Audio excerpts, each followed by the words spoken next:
The room is dark. The palace is quiet.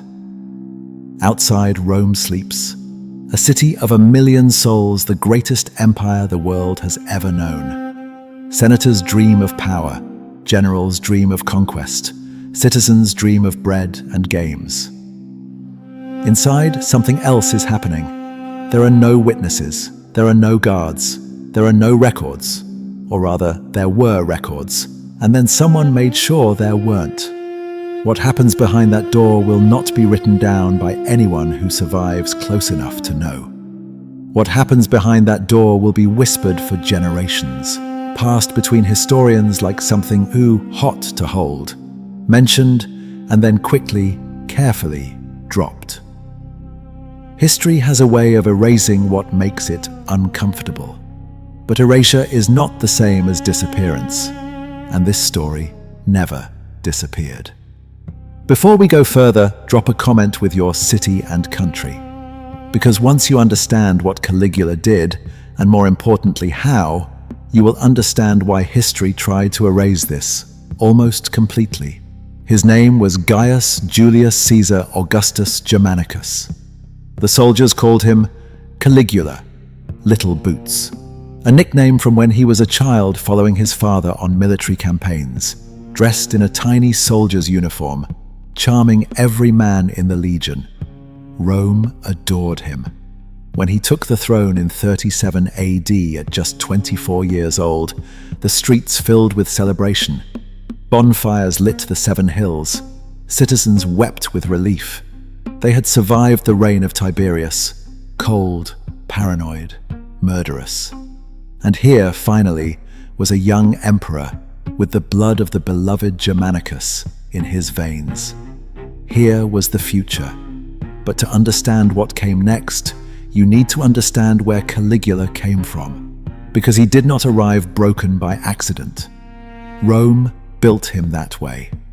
His father Germanicus, the great general beloved across the empire, died in 19 AD under suspicious circumstances, widely believed to have been poisoned on Tiberius's orders. His mother, Agrippina the Elder, was exiled and starved to death. His brothers were imprisoned and killed.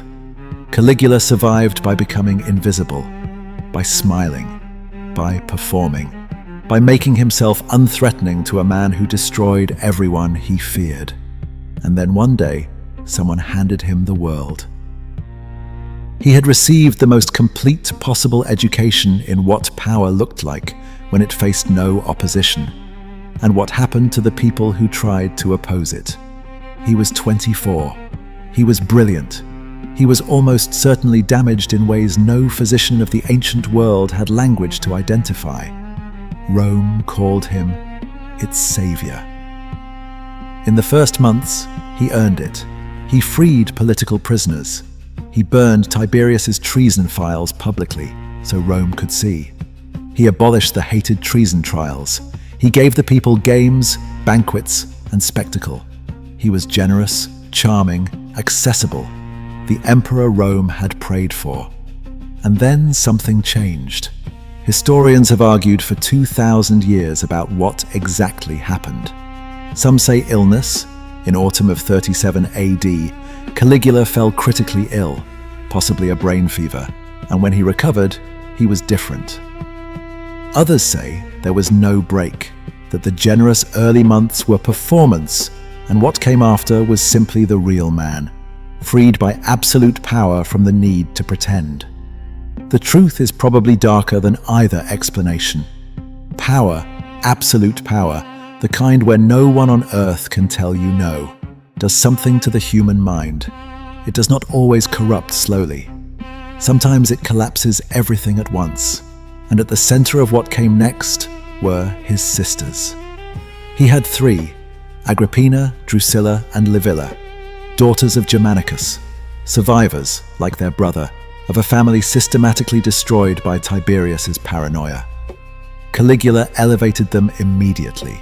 He granted them honors no Roman women had ever held, their names included in oaths of loyalty to the emperor, a privilege previously reserved for men alone. They appeared on coins. They were celebrated as sacred figures of the imperial house. He loved them, or what he called love.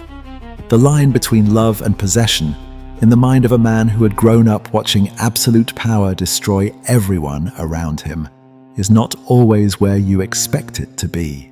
The accusations begin with Drusilla. She was his favorite. That word appears in every surviving account, and historians have spent considerable effort trying to neutralize it. She was his favorite sister. He showed her particular affection. All of these phrases are pointing at something. None of them say it directly. Suetonius says it directly. Gaius Suetonius. Tranquillus was not a gossip columnist. He was a senior Roman official with documented access to the imperial archives.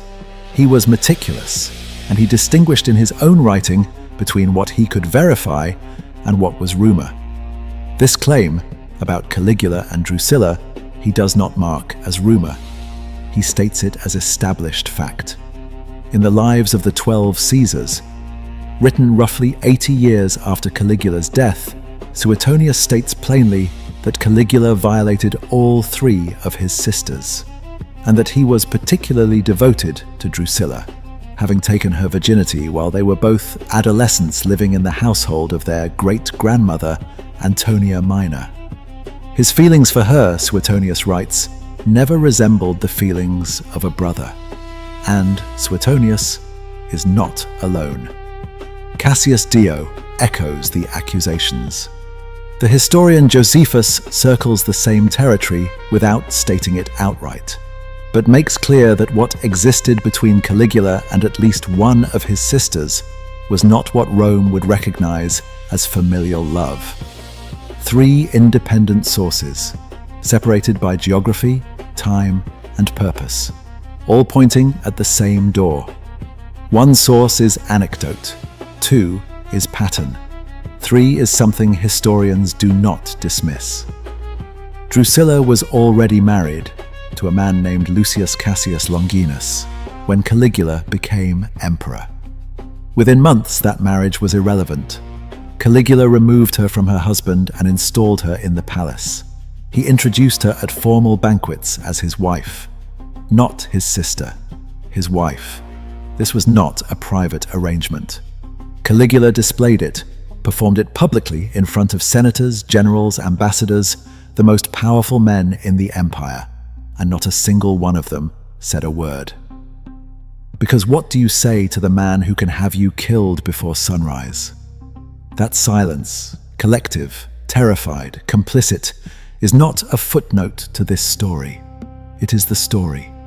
Every senator who watched and nodded, every man who raised a cup and smiled, every woman in that court who understood exactly what was happening and had no language to name it that anyone with power would honor. Power does not only corrupt the person who holds it, it corrupts everyone forced to stand in its presence. Drusilla died in 38 AD. She was 22 years old. Caligula's response was grief turned into empire. Grief turned into law. He declared a period of public mourning across the Roman world. No one was permitted to laugh, to bathe, or to dine with their family. An entire civilization required by edict to perform sorrow on a schedule set by one man, sitting alone in a palace with whatever he was actually feeling. He then deified her. Drusilla became Diva Drusilla, a goddess of the Roman state. Temples were built, priests appointed, offerings required. You do not build temples to someone you merely loved as a sibling. You do not demand that 1 million people mourn as a legal obligation for a sister. What Caligula constructed around Drusilla's memory was not simply grief. It was the only vocabulary available to a man with no limits, the only language he knew for what he could never say plainly.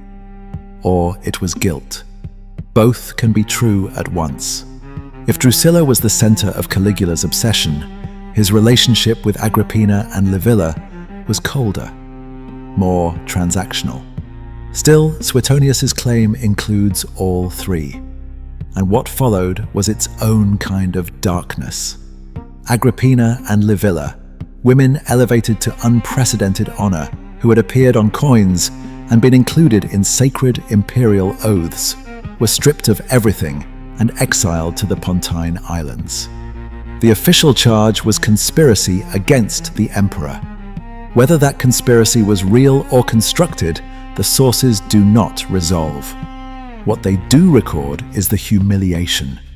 Agrippina was forced to carry the ashes of her executed husband back to Rome, in her own hands, on a ship. The emperor's sister, a woman of the highest blood in the world, made to walk through the streets of Rome, carrying a funeral urn, in public, as spectacle. That image is power, not the power to build, the power to reduce, the power to make an example of anyone, especially family. Livilla disappears from the sources almost entirely after her exile. Some accounts suggest she was starved to death under Claudius. Others doubt this. What is certain is that she does not resurface. She was erased, not by time, but by the indifference of a historical record that had already moved on to the next emperor's crimes. 3 women, 3 daughters of Germanicus. And the record of what happened to them survives only because it was useful to the men who came after. That is its own form of violence. If this story is hitting different than you expected, hit that like button. Because what comes next is the part that never makes it into the history books. The Praetorian Guard assassinated Caligula on January 24th, 41 AD.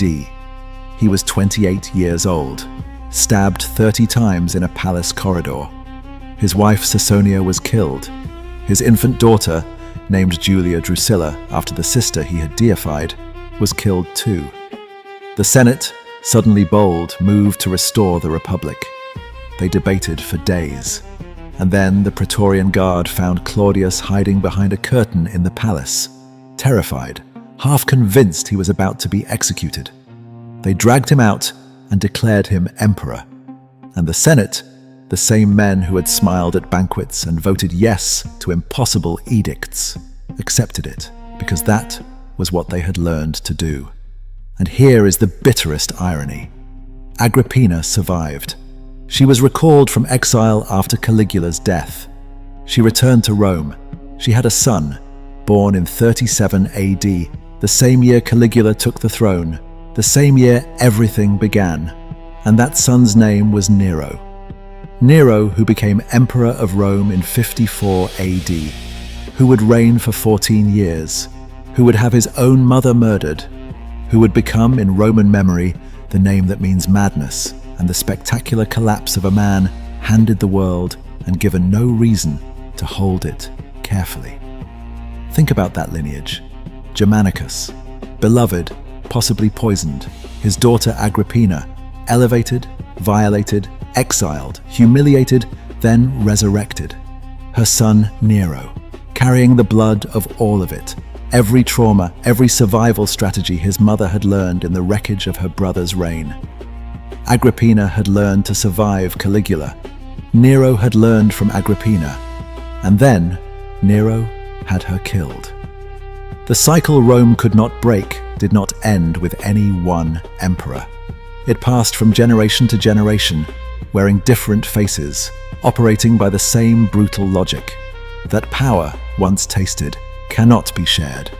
That proximity to the throne is either protection or a death sentence, and often both at once. Rome kept teaching the same lesson.